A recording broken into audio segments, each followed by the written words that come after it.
child's forehead.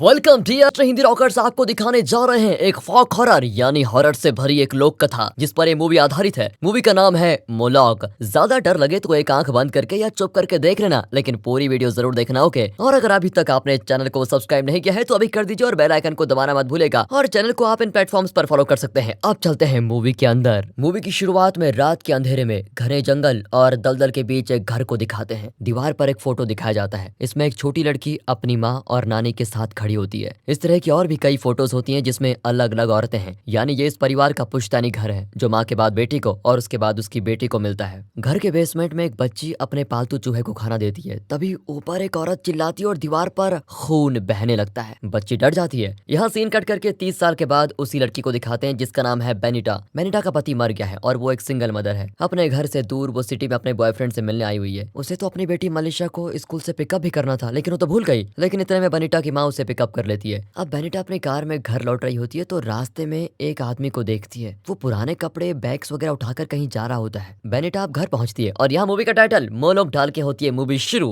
Benita को देखते ही मलिशा दौड़ कर आकर उसको गले लगा लेती है। तभी उस टाउन का एक पुलिस ऑफिसर बेनिटा के पापा को बताता है कि इस एरिया में एक आदमी पुराने बैग्स लटकाकर घूम रहा है और वो जगह जगह गड्ढे खोद कर चला जाता है। बेनिटा बताती है कि मैंने रास्ते में उस बैगमैन को देखा था। अब उस रात बैगमैन उसी एरिया में एक गड्ढा खोदता है। ऐसा लगता है कि उसके कान में कोई आवाज गूंज रही है जो उसे गड्ढा खोदने पर मजबूर करती है। तभी कोहरे के बीच उसको एक रूप दिखता है। अगले ही सेकंड बैगमैन अपने खोदे हुए गड्ढे में गिरकर मर जाता है। सुबह पुलिस ऑफिसर आकर इन्वेस्टिगेट करता है। बेनिटा मलिशा को स्कूल ड्रॉप करने जाती है तो कई गाड़ियां अपोजिट में आती हैं। अब बेनिटा बिल्कुल हैरान है क्योंकि आमतौर पर इस एरिया में इतनी गाड़ियां आती नहीं। एक गाड़ी में बैठा आदमी बेनिटा और मलिशा को हेलो कहकर चला जाता है। यही मूवी का हीरो जॉनस है। ये एक आर्कियोलॉजिस्ट है। दरअसल आर्कियोलॉजी टीम को यहाँ कुछ मिला है और उसकी जानकारी पाने के लिए ही जॉनस को बुलाया गया है। दूसरी ओर पुलिस बैगमैन की मौत को इन्वेस्टिगेट कर रही होती है। आर्कियोलॉजी टीम जॉनस को अपने टेंट में लेके जाते हैं। यहाँ खुदाई करते हुए उन्हें एक औरत की लाश मिली है जो सदियों पुरानी है, लेकिन लाश अभी भी डिकम्पोज नहीं हुई है। ये कैसे पॉसिबल है? इसी सवाल का जवाब जानने के लिए उन्होंने जॉनस को बुलाया है। जॉनस अपनी रिसर्च शुरू करता है। उसी रात बेनिटा देखती है कि उसकी माँ को दौरा पड़ा। दरअसल उन्हें एक अजीब मेडिकल कंडीशन है और अक्सर इस तरह का दौरा पड़ता रहता है, इसलिए बेनिटा को यह अजीब नहीं लगता। वो बड़ी मुश्किल से उन्हें शांत करके सुला देती है और मलिशा को उसके कमरे में सुलाने जाती है। तभी वो खिड़की से एक अजनबी को देखती है जो बहुत देर से उनके घर को घूर रहा है।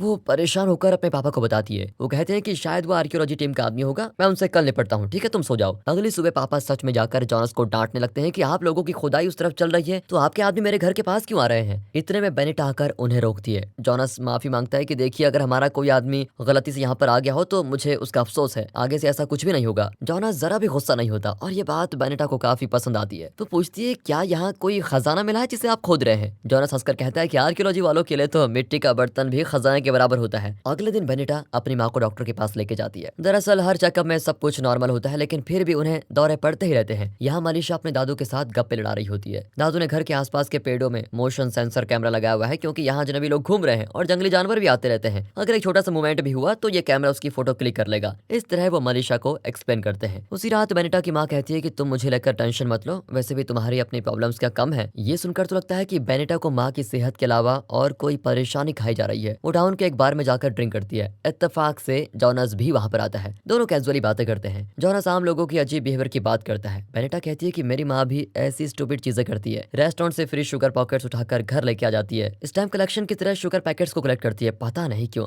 इस तरह मजाक करके दोनों बाहर जाते हैं। जॉनस अपनी लाइफ की बातें शेयर करता है और बेनिटा भी उसके साथ क्लोज फील करने लगती है। वो बताती है कि मेरे पति की मौत हो गई और वो भी बहुत ही मिस्टीरियस तरीके से। अच्छा, तो आपने दूसरी शादी क्यों नहीं की? बेनिटा कहती है कि आप मुझे अंधविश्वासी समझ लो, लेकिन मुझे लगता है कि मेरी फैमिली को किसी का शाप लगा है। एक एजुकेटेड औरत होकर आप इन बातों में विश्वास क्यों करती हैं? बेनिटा बताती है कि बचपन में मैंने अपनी नानी की घिनौनी मौत देखी थी और आज तक पुलिस पता नहीं लगा पाई कि उनकी मौत कैसे और क्यों हुई। और मेरी माँ को कोई बीमारी है जिसका नाम तक डॉक्टर्स जानते नहीं हैं। रिसेंटली मेरे पति मर गए, इसलिए मुझे पूरा विश्वास है कि मेरा परिवार शापित है। मेरे घर में कभी नाम के लिए भी कोई खुशी नहीं आती। हम लोग एक बुझने वाले दिए की तरह जी रहे हैं। इस तरह वो अपने मन का सारा दुख जॉनस के सामने रख देती है। अब वो घर लौटती है तो उसके पापा बाहर बैठे होते हैं। आज मैं देखता हूँ कि कौन मेरे घर के पास आकर खड़ा रहता है। बेनिटा उन्हें अंदर बुलाती है लेकिन वो नहीं मानते। फिर बेनिटा अंदर चली जाती है। वो ऊपर जाने वाली होती है कि एकदम से चौंक जाती है। उसे किचन में किसी का रूप दिखता है। वो घबरा कर देखती है तो वहाँ पर एक अजनबी बैठा होता है जो दिखने में बहुत ही वियर्ड है। वो घबरा कर कहता है कि मैंने एक गिलास दूध पी लिया, मुझे माफ कर दीजिए। उसके पास एक चाकू भी पड़ा होता है। बेनेटा धीरे से अपनी माँ को बुलाती है। उसकी माँ भी बहुत घबराई भी होती है। दोनों धीरे धीरे सीढ़ी चढ़ने लग जाती हैं। वो आदमी भी उनके पास आने की कोशिश करता है और कहता है मुझे माफ कीजिए, वही मुझसे ये सब कुछ करवा रहा है। और तभी वो मुंह फाड़ कर चीखता है और मलिशा उसको देख लेती है। बेनेटा मलिशा को उठाने जाती है और यहाँ पर वो आदमी बेनेटा की माँ को पकड़कर उसका गला काटने लगता है। अचानक उस आदमी के सर पे वार होता है। वार क्या होता है बेनेटा के पापा ने। अगले दिन पुलिस आकर उस आदमी को हॉस्पिटल लेके जाती है। जॉनस भी वहां पर आता है क्योंकि वो अजनबी जॉनस की टीम का ही वर्कर है। बेनेटा की माँ उसे कॉफी लाकर देती है। जॉनस नोटिस करता है कि जैसा बेनेटा ने कहा था, टेबल पर कई तरह के शुगर पॉकेट्स होते हैं जो बेनेटा की माँ रेस्टोरेंट से उठा के लेके आती है। जॉनस उन्हें बताता है कि वो आदमी हमारा ही वर्कर है, लेकिन वो बहुत ही अच्छा आदमी है।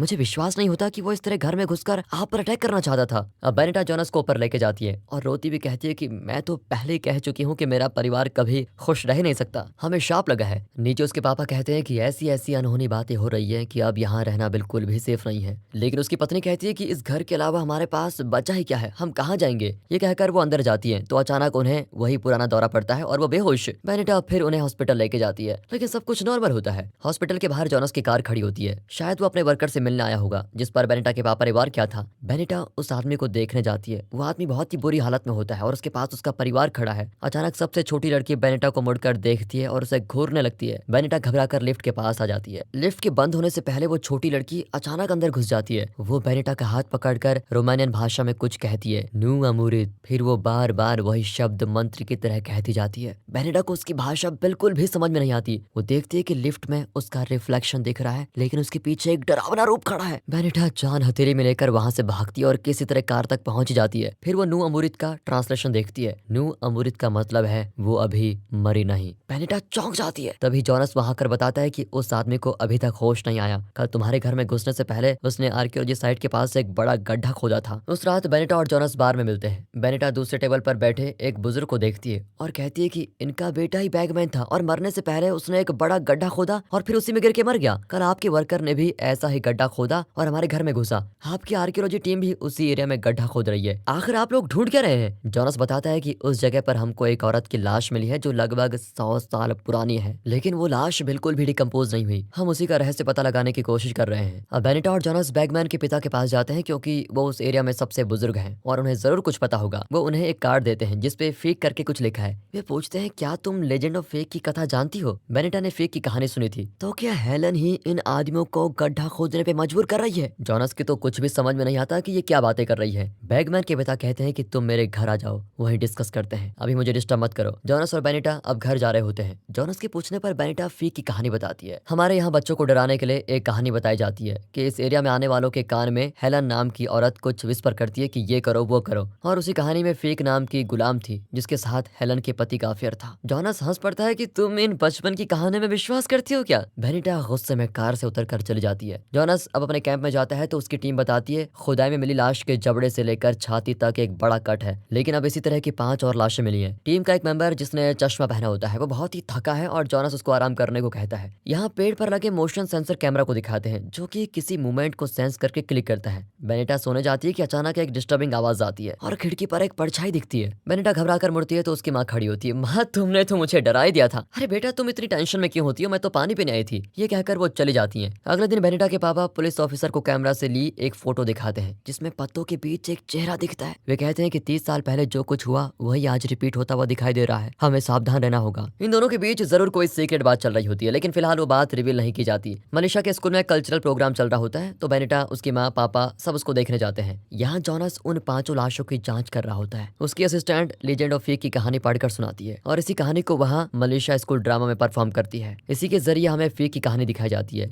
कई 100 साल पहले इस जगह पर निर्दयी राजा रहा करता था। उसका नाम था वॉल्टर। उसकी पत्नी उससे भी ज्यादा क्रूर थी। दोनों मिलकर अपनी प्रजा पर अत्याचार करते, उन्हें गुलाम बनाकर रखते थे। उनके पैलेस में एक गुलाम काम करती थी और उस लड़की का नाम था फीक। एक दिन हेलन को पता चला कि फीक प्रेग्नेंट है और बच्चे का बाप और कोई नहीं, देश का राजा वॉल्टर है। हेलन अपने पति को कुछ नहीं कहती, लेकिन फीक को बच्चा गिराने के लिए मजबूर करती है। अपनी और अपने बच्चे की जान बचाने के लिए फीक कहती है, ये बच्चा आपके पति का नहीं है। लेकिन हेलन खूब जानती है कि वॉल्टर ने ही इस बेचारी को मां बना दिया। उससे सहा नहीं जाता कि उसका पति एक गुलाम के साथ अफेयर कर रहा है और वो फीक को टॉर्चर करती है और पूरे राज्य में ये बात फैला देती है कि बिना किसी आदमी के फीक फीक प्रेग्नेंट हुई है, मतलब ये एक चुड़ैल है। वो अपनी प्रजा को ये मन गढ़ंत कहानी सुनाकर फीक को कारागार में बंद करवा देती है। फीक भगवान से प्रार्थना करती है कि मुझे न्याय दिलाएं, लेकिन बदकिस्मती से उसकी प्रार्थना सुनाई देती है मोलोक नाम के एक शैतान को, जो कि शिशु बलि का भगवान माना जाता है। मोलोक फीक से कहता है कि अगर तुम अपनी जान देने को तैयार हो तो मैं हेलन को उसके किए की सजा जरूर दूंगा, लेकिन वो एक शर्त रखता है कि तुम्हारे पेट में पल रहे बच्चे पर और उसकी आने वाली सभी पुश्तें पर मेरा ही अधिकार होगा। फीक बदले की आग में जल रही होती है और वो मोलोक की शर्त मान लेती है। वो अपने माथे पर मोलोक का सिंबल बना लेती है और कुछ ही देर में खुद अपना गला काट लेती है। मोलोक अपना वादा निभाते हुए हेलन को मार डालता है और उसके शरीर में फीक की आत्मा को बसा देता है। उसके बाद कई साल तक फीक अपने राज्य की भलाई करती है। यही है लेजेंड ऑफ फीक। और यहाँ ड्रामा भी खत्म होता है और ये घर जाते हैं। बेनिटा के पापा कुछ ट्रैप सेट कर रहे होते हैं। अब बेनिटा बैगमैन के पिता से मिलने जाती है, जो असल में क्रियाक्रम और दूसरे कर्मकांड वगैरह करते हैं। वो पूछती है क्या लेजेंड ऑफ फीक और मेरे परिवार के बीच कोई कनेक्शन है।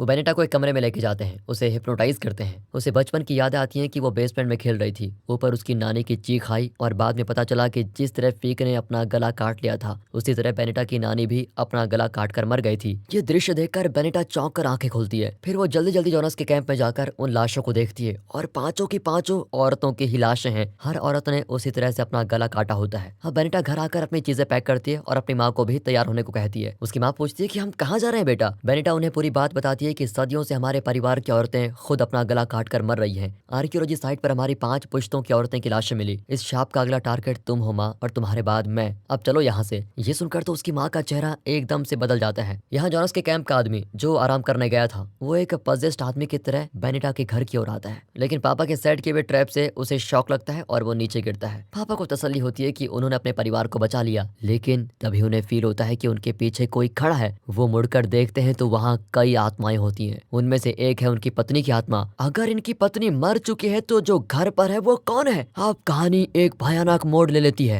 यहाँ जोनस एक फेस्टिवल में होता है जो फीक की याद में मनाई जाती है। वो बेनिटा को लगातार कॉल करता है, लेकिन वो फोन नहीं उठाती। जोनस की असिस्टेंट कहती है कि बेनिटा कैंप में आई थी और लाशों को देखकर चली गई। उसे लगता है कि उसके परिवार को खतरा है और वो घर छोड़कर जा रही है। मुझे तो लगता है कि इस टाउन के लोग फीक की कहानी को सच मानकर आज भी नर बलि देते हैं। जोनस तुरंत वहां से निकलता है और यहाँ बेनिटा के पापा अपनी पत्नी की आत्मा को देखकर बहुत रोते हैं और तभी वो आत्मा उनसे कुछ कहती है, जिसे सुनकर वो अपने घर की ओर बढ़ते हैं और बहुत ही वॉयलेंट तरीके से घर का दरवाजा तोड़ने की कोशिश करते हैं। बेनिटा और उसकी माँ चौंक कर खड़ी रहती है और तब वो ग्लास तोड़कर अंदर का ताला खोल देते हैं और अंदर आकर बेनिटा की माँ पर अटैक करते हैं। इसी बीच बेनिटा मलेशिया को उठाकर बेसमेंट में ले जाकर सेव करती है और खुद माँ को बचाने आती है। उसके पापा तो उन्हें मारने की कोशिश कर रहे होते हैं। बेनिटा उनके सर पे जोर से मारकर उन्हें गिरा देती है और अपनी माँ को देखने के लिए मुड़ती है, लेकिन उसकी माँ वहाँ पर होती ही नहीं। वो बिल्कुल चौंक जाती है। इसी बीच जोनस बेनिटा के घर के पास आता है, लेकिन ट्रैप में उसका पैर फंस जाता है। किसी तरह पैर छुड़ाकर वो भाग कर आता है। यहाँ बेनिटा के पापा को होश आ गया है और वो सीढ़ियों से ऊपर की ओर आते हैं। तभी उनकी पत्नी उन्हें घूरती है और पापा के गले में एक रस्सी पड़ती है। वो रस्सी खींचती है और बेनिटा के पापा मर जाते हैं। क्या ये सच में उनकी पत्नी है या फिर कोई और? अब सच होगा रिवील। बेनिटा को एक जगह बांध कर रखा होता है और उसके सामने उसकी माँ बैठी होती है। उनके दोनों तरफ जानवरों की खाल लपेटे हुए कुछ लोग अजीब भाषा में कोई मंत्र पढ़ रहे होते हैं। बेनिटा डर के मारे पूछती है, माँ तुम क्या करने वाली हो? उसकी माँ जवाब देने के बजाय झट से अपने जबड़े से लेकर छाती तक चाकू से काट लेती है और मर जाती है।